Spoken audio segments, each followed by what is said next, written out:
This week, after, of course, Donald Trump announced he was the target of Jack Smith's January 6th investigation, former Trump lawyer Tim Parlatore was invited for some reason to go on CNN and offer his assessment of this target letter.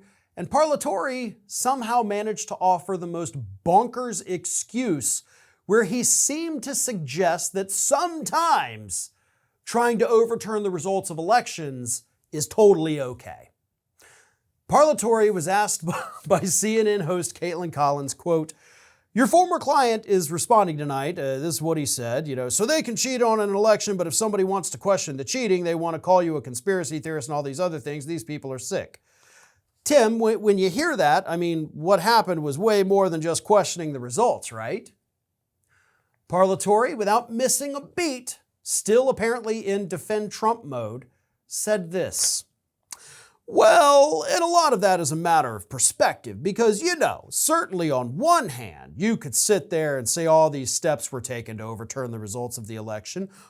But on the other hand, if he truly believed that there was fraud, whether you agree with him or not, if he truly believed it, and if his team truly believed it, what steps would you expect them to take? You would expect them to take the steps of saying, hey, let's slow down the process and let's try to verify these things. Kick it back to the states to make sure that the election results are accurate."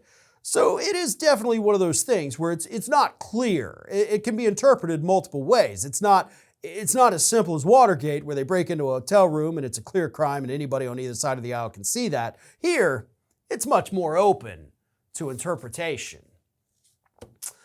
Oh, Tim, I had given you too much credit in the past by saying you were a competent lawyer because this is gobbledygook. Legally speaking, this is gobbledygook.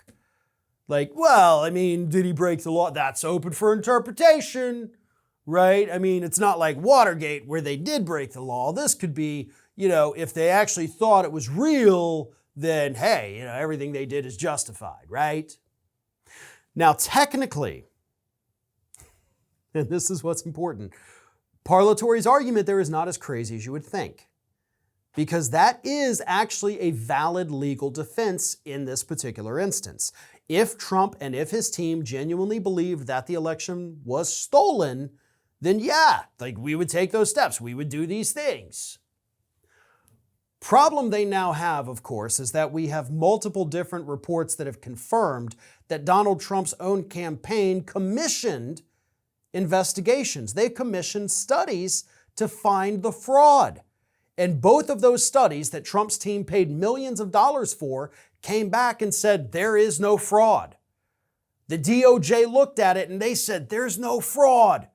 So you cannot argue in court in front of a judge and a jury that Trump genuinely believed these things because his own people that he paid money to find the fraud told him thanks for the money, but there ain't no damn fraud.